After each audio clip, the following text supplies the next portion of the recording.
Retour sur le plateau pour la troisième et dernière partie. Nous sommes toujours avec Babi Sakana, ingénieur financier, Christian Pout, président du think tank CIDES, Joshua aussi, vice-président du SDF, député, vice-président de la commission des finances, hein, parce que j'ai oublié de répéter tout ça aussi, c'est important.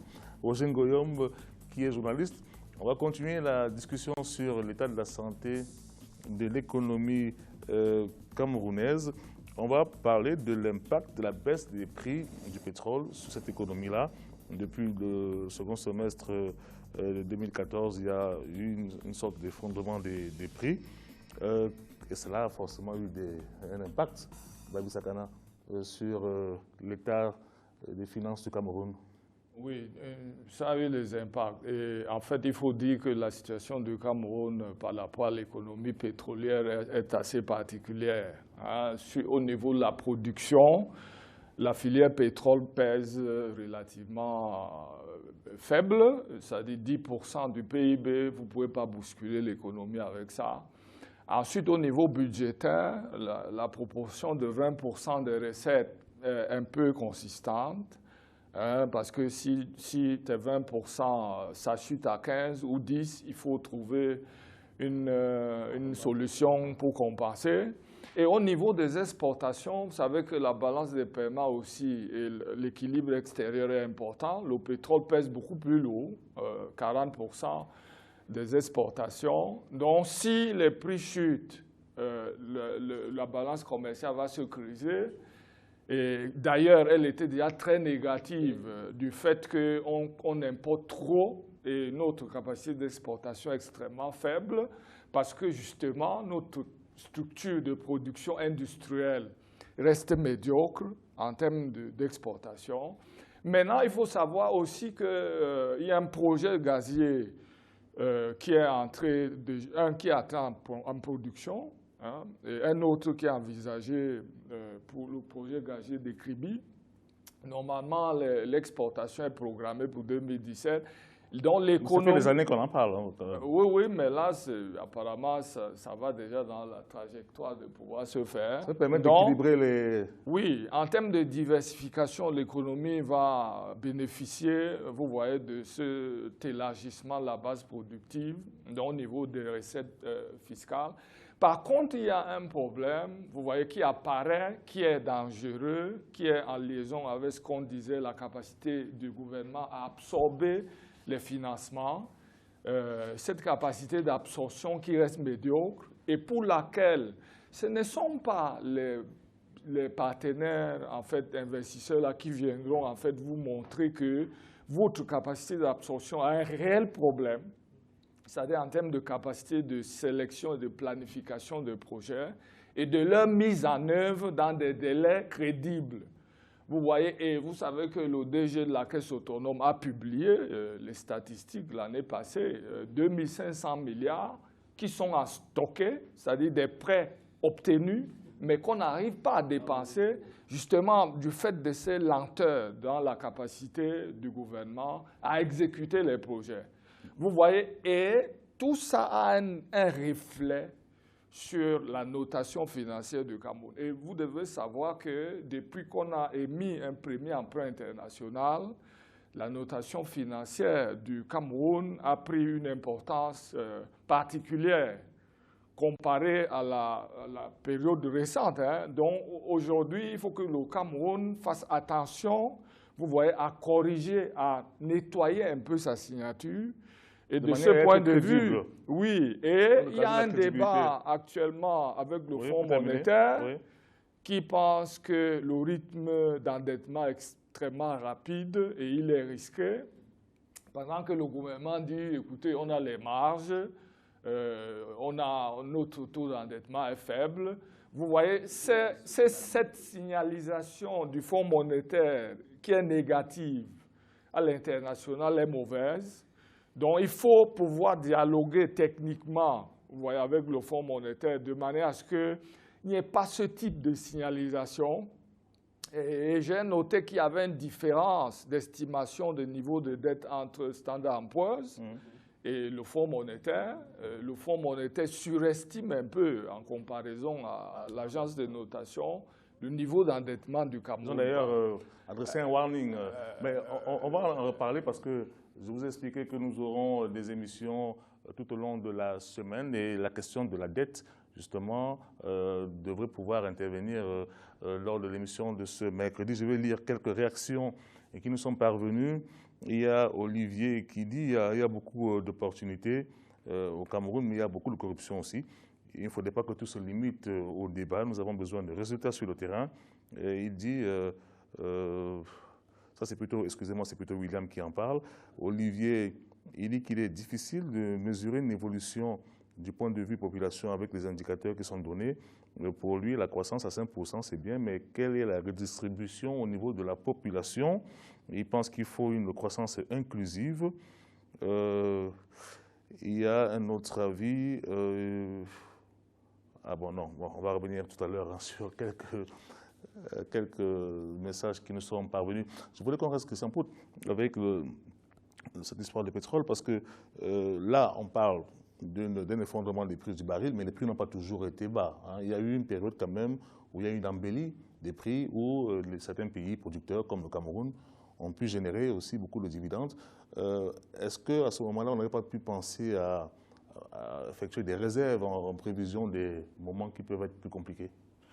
Enfin, il y a un législateur sur le plateau. Je pense qu'il n'y a pas, à ma connaissance, de mécanisme de réserve qui a été mis en place pendant les périodes de vaches grasses concernant la manne pétrolière. Et du coup, l'endettement est d'ailleurs l'une des réponses qu'on a trouvées pour pallier à la crise des recettes tirées de l'exportation du pétrole. Mais moi, je pense que l'intérêt d'ailleurs de cette conférence de Yaoundé, c'est aussi d'essayer de nous inscrire dans une trajectoire un peu plus large en termes d'opportunités que présente notre économie. Parce que de toute manière, le pétrole est une énergie fossile et est appelé à disparaître. Si vous regardez les capacités de production pétrolière au Cameroun, vous allez voir que jusqu'à un certain niveau, elles ont connu une chute, après pratiquement 61 000 barils jour, et elles sont un tout petit peu reparties à la hausse à partir de 2011. Donc c'est une ressource sur laquelle, fondamentalement, sur le long terme, on ne peut pas miser. Et je pense que l'intérêt d'une conférence comme celle qui commence demain, c'est aussi d'ouvrir le regard des investisseurs et aussi étrangers et nationaux sur les autres opportunités que présente l'économie. Il est urgent de diversifier l'économie. Il est plus qu'urgent de diversifier. C'est vrai qu'on est la plus diversifiée de la sous-région, mais il faudrait...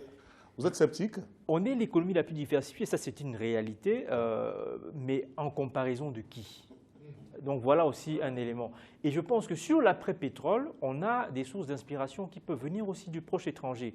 Un pays comme le Congo, Brazzaville, est dans une logique très claire de projection sur l'après-pétrole. Et le Cameroun, exactement, je pense, doit accentuer sa logique de projection sur l'après-pétrole. Des infrastructures comme le port en eau profonde de Kribi peuvent effectivement nous mettre dans cette logique-là. Parce qu'un port, c'est quand même 1 à 2% de croissance du PIB. Monsieur Babi Sakalo, je pense que ça, au moins, c'est admis. Et je pense que attirer les investisseurs dans la logique de la préparation de l'après-pétrole, c'est plutôt ça l'urgence pour notre gouvernement.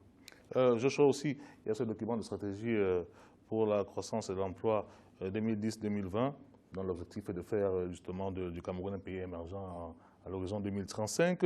Donc le Cameroun en même temps renoue avec la planification. Ce plan a donc établi des stratégies sectorielles dans le domaine de la santé, de l'éducation, et ce sont des secteurs qui bénéficient quand même de 20% du budget de l'État au moins. Il y a des grands projets, on en parlait tantôt, le port de Kribi, les projets énergétiques, donc les technologies de l'information, la communication et autres. Mais est-ce que la précarité financière actuellement peut ne pas avoir un impact sur justement la mise en place de ce DSCE? Je pense qu'on a déraillé sur le DSCE depuis quelques années déjà. Donc on n'est plus sur ce chemin-là. On essaye de recadrer de temps à autre pour être en conformité avec les bailleurs de fonds. Mais je pense que le projet politique de départ n'est plus là. Tout le monde parle d'émergence, mais personne ne vous dit ce que c'est que l'émergence. Qu'est-ce qu'on va atteindre avec cette émergence-là? Si vous demandez aux Camerounais lambda l'émergence, c'est une date, 2035. Ce n'est pas le nombre de rues qu'on aura ou le revenu moyen ou le travail décent, etc. Maintenant, pour revenir, j'aimerais pas aussi qu'on fasse une transition du pétrole à cela parce que les deux ne vont pas ensemble. C'est-à-dire que le problème, le problème du prix du baril du pétrole aujourd'hui au Cameroun n'est pas aussi accentué, d'ailleurs, comme M. Babisakana le disait tout à l'heure, n'est pas aussi accentué que cela. Parce qu'il représente certes 20% des recettes dans le budget de l'État, mais en même temps, il ne faut pas oublier que les 20 dernières années, le pétrole à la pompe a été subventionné. Donc il y a un mécanisme de balance qui fait en sorte qu'au fait, la dépense de la subvention n'existe plus aujourd'hui. Donc nous, en même temps, nous perdons des recettes au niveau du pétrole produit parce que le baril est à 45 $, mais en même temps, nous gagnons parce que à la pompe, nous n'avons pas besoin de verser ces subventions-là. Vous voulez dire que l'impact de l'effondrement des cours n'est pas aussi élevé que... Il n'est pas aussi élevé que ça pour cette raison-là. Au niveau du budget de l'État, je parle du budget de l'État, je ne parle pas des recettes pétrolières. Il y a un deuxième élément qu'il faut prendre en compte, c'est que quand, par exemple, vous allez parler de l'endettement dans quelques jours, les ratios qui sont utilisés aujourd'hui, qui sont acceptés de tous, c'est le ratio dette-PIB. Mais il y a un autre indicateur que, surtout quand vous allez sur les marchés financiers, qu'on regarde aussi, c'est le ratio dette-exportation. Parce que dette-PIB, ça ne dit pas grand-chose parce que, au fait, vous utilisez l'argent que vous produisez par les exportations pour rembourser cette dette en dollars, etc. Donc, si vous avez 40% de vos exportations qui s'effondrent, vous avez un problème sur ce ratio-là. Et d'ailleurs que même aujourd'hui, même avant la chute du baril de pétrole, quand vous regardez le ratio dette-exportation et vous l'extrapolez jusqu'en 2020, vous arrivez à un niveau de surendettement du Cameroun. Donc il faut faire très attention. Je dis tout simplement qu'au fait, ceux qui sont en charge des finances publiques doivent reconnaître tout cela et que le fait qu'on n'a pas un problème budgétaire ne veut pas dire qu'on n'a pas d'autres problèmes associés justement, au fait de la baisse du baril. Est-ce que ce recours régulier à l'emprunt au niveau des marchés financiers ne va pas avoir un impact négatif sur le secteur privé, par exemple, Roger? Il faut dire que jusqu'ici, le Cameroun a davantage financé en émettant des emprunts obligataires et puis des bons de trésor. Et puis, il y a du bilatéral ou bien au travers du multilatéral à travers la Banque mondiale et la BAD et autres. Aller sur les marchés comme ça a été fait avec l'eurobond.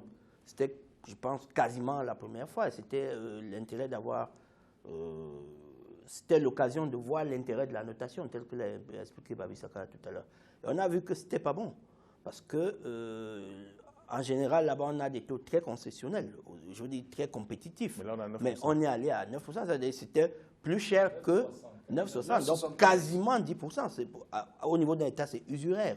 On le fait. Plus cher qu'à la tontine. Oui, c'est usuraire. Il valait mieux émettre un emprunt obligataire où on paye 5%, comme ça a été le cas jusqu'ici. Donc, on est allé, déjà, on n'a pas pu mobiliser le montant escompté. On allait quand même pour 1,5 milliard de dollars. On en a ramené la moitié à un taux extrêmement coûteux. Donc, je veux dire que ça renvoie un peu à la figure les problèmes de fond qu'on a en backup. Je crois que ce qu'il y a à faire, c'est quand même de corriger tous ces éléments pour que déjà on puisse avoir une meilleure capacité à mobiliser des fonds, mais aussi l'usage qu'on en fait. Je crois que ça, c'est un autre problème. Alors, quel usage? Je crois quand même il me reste une minute. Hein. Une minute. Voilà. Babisakana, une minute, en vraiment, particulier, vous voyez, parce que quand vous empruntez à 9,75, il faut savoir où vous mettez l'argent, quoi. Et il faut que ce soit rapide. Et c'est là qu'on a vraiment un problème au niveau de la capacité de mise en œuvre. Le Cameroun n'a réellement pas un problème financier. Il a un problème de management de ses finances, quoi. Donc, si on mettait en réalité de l'ordre, normalement, du point de vue public, il ne devrait pas réellement avoir des problèmes. Merci beaucoup, Babisakana. Je rappelle que vous êtes ingénieur financier et CEO de Prescriptor. On va remercier Christian Pout, président du think tank CIDES, le Centre africain d'études internationales diplomatiques, économiques et stratégiques. On va remercier Joshua aussi, vice-président du parti de l'opposition, le SDF, député à l'Assemblée nationale, et bien sûr Roger Ngoyom, qui est journaliste. On va vous rappeler que dès demain, dans la matinée, vous pourrez donc vivre en direct cette ouverture du Forum économique à partir de Yaoundé, au Palais des Congrès. On va revenir bien sûr le soir à 19h30 GMT pour une autre émission dans le cadre de ce forum Investir au Cameroun, terre d'attractivité. Merci d'avoir accepté de suivre cette émission. On va se retrouver très prochainement sur les antennes de Africa 24. Bonsoir.